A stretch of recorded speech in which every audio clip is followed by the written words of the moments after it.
Welcome back to the Brothers Workshop, everybody. As always, my name's Dave, Sean's behind the camera, and today we have the definitive fix for your GM trucks and SUVs when the radiator fan continues to blow. The first thing you're gonna notice when you have a problem like this is that your radiator fan is stuck on and it's super high. You could hear it over the radio if you're on the inside of the truck. The second thing you'll notice is that the temperature gauge is stuck at 160 and it's not fluctuating. And the third thing you'll notice is that your AC is not blowing cold. Is this the thermostat or is it the temperature sensor? And it's hard to say for your truck what the issue is, but we do know that either one of those things can cause this issue, so the best thing to do is replace both. We've been getting a lot of comments about the battery and unplugging the battery, and that creates a fix. Well, I want you to know that is not actually how you fix this truck. That's a temporary reset for the truck's computer. What that does is it kind of just resets it, and then you can drive a little bit before it catches back up to you, and then the radiator fan just continues to spin. And now here's for the most important part. Make sure you guys watch the whole video. We get a lot of questions in the comments below that we cover in these videos, but in our analytics, we can see that you guys are jumping around and you're not watching the whole video. Be sure you watch the whole video and you'll see the answers to your questions. Right here we have a 2015 Chevy Silverado with the 4.3 liter V6 motor. But before you guys click off and say, oh, this isn't the 5.8, there's a slight difference in the way the fix is done with these versus the V8, but overall it's almost the exact same process. If you guys want to see how the V8 is done differently and the little nuances between that, you can check the video series that we did right here. And remember guys, we're not mechanics, but this is the fourth truck with this radiator issue that we have fixed. Real quick guys, before we get started, I'm gonna ask one quick favor. Just hit that like button for us. It's gonna help with the YouTube algorithm and help share this video with everybody else who's trying to fix their truck as well. First thing we're gonna do is disconnect the battery.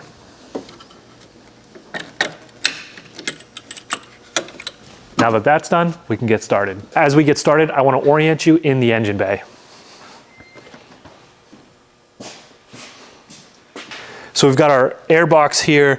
Over there, we've got our battery. On the right-hand side here, we have, I'm gonna come all the way around here on the right-hand side, and you can see this is our thermostat, and then just on the other side of it is our temperature sensor. Right here we have our thermostat, and here we have our temperature sensor. So we're gonna disconnect the hose that comes out of the air box. So we're gonna pull this hose out, and what we're gonna do is press the bottom gray part, push up,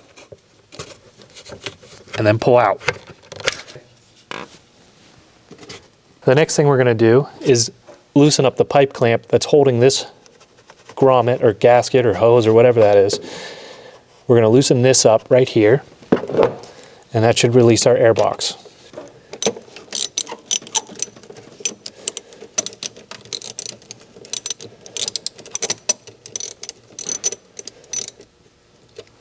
So we're gonna pull this up and out of the way, but so we don't have to remove anything else, I'm just gonna bungee this and it's gonna stay out of the way for me. Just like that. That's all I need, because over here, we're exposed to where we're gonna be working. This is Sean here. I'm going to walk you guys through step-by-step how to remove the temperature sensor.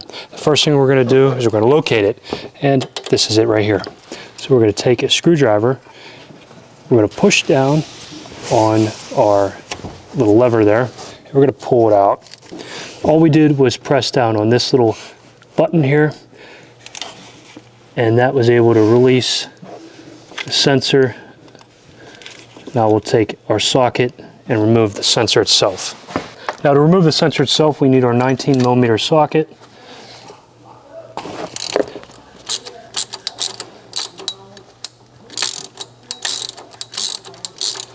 And just unscrew it.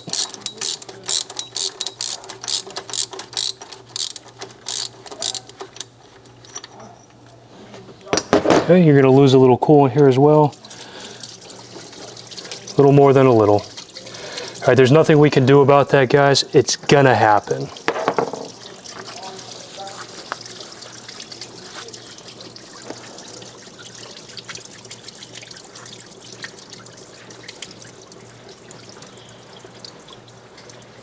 make sure you have a catch bin underneath your truck. Now that the old one is out, it's time to put the new one in here. We've decided to go with the Napa version. And there it is, guys.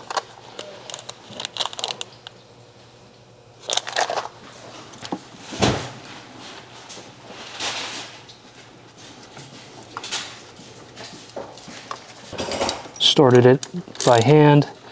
Now we're going to tighten it up with the ratchet set. You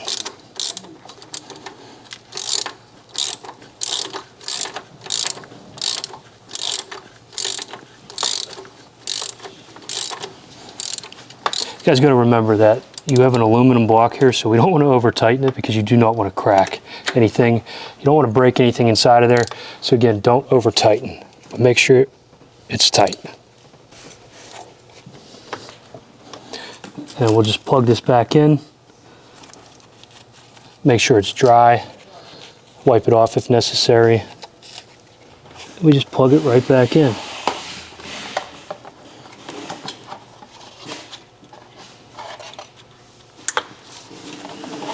Okay.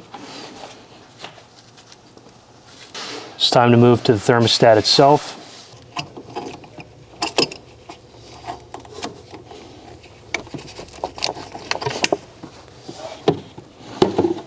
But again, we're going to remove the hose.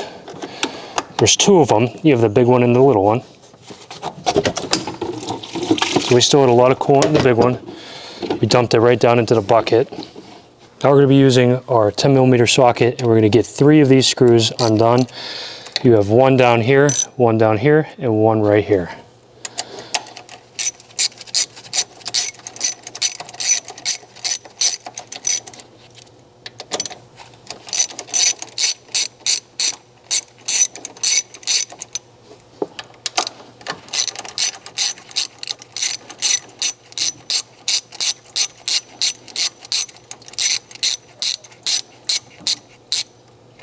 Once we've removed the bolts, we're just going to take the old thermostat out and put the new one in.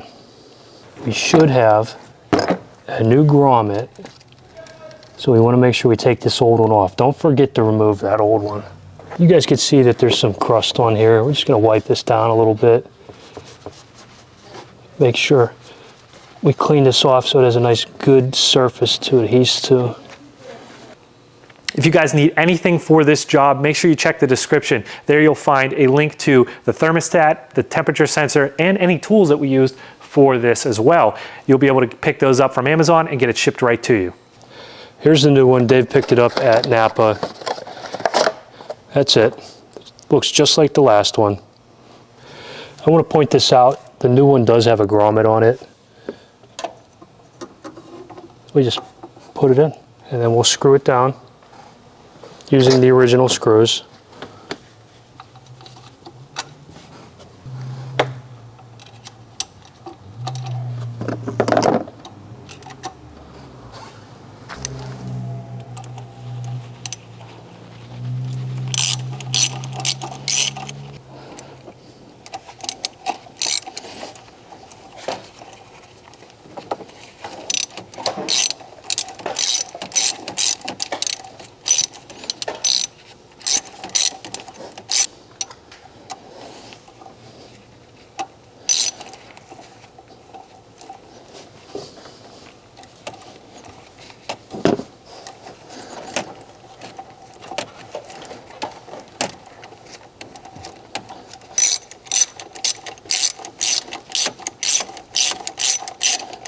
Now all we're going to do is reverse our steps that we did initially, putting the large pipe on, put that pipe clamp back in place. We could see where it needs to go because of the original indentation. Doesn't make it any easier though. Okay.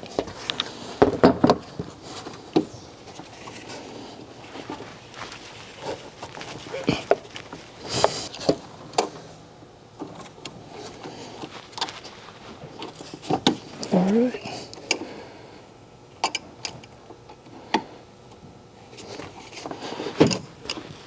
Okay. Now you have your brand new thermostat in there. It's all secured and we have the new temperature sensor. So now we're going to put the air box back in, and essentially we're just reversing everything we did to get started. So I'm going to release the pressure on the bungee there. Remember, I just had that just to keep this thing up and out of the way. So now all I'm going to do is fit her back on, just like that. We'll switch back to our 8mm socket for this.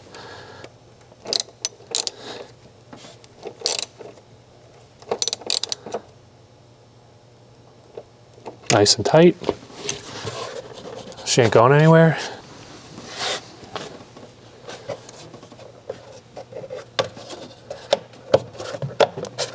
We're just gonna click it on, just like that. Push it all the way in. Make sure you push your tab back up as you do it so it clicks all the way in. As you can see, nice and set.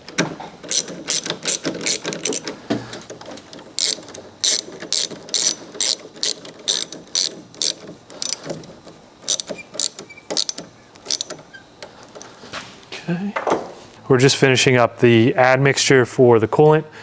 Make sure you check your vehicle manual. That's what's going to tell you the exact mixture for this coolant, and make sure you buy the right stuff too. You don't want to screw your truck up.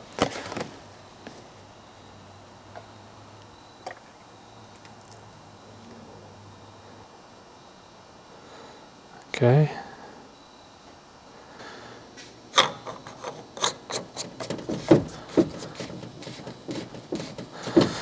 Replace the cap.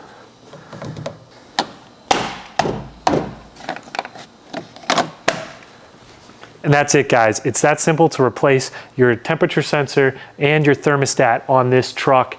And that should be the definitive fix. You want to make sure that you get both of these. Remember, because you don't know exactly what the issue is with your truck. It could be either one. By replacing both of these, you know you're getting the right fix. And lastly, make sure that you are unplugging your battery. That makes sure that you reset the truck's computer. It's not the fix. Just remember that. Unplugging it does not fix this.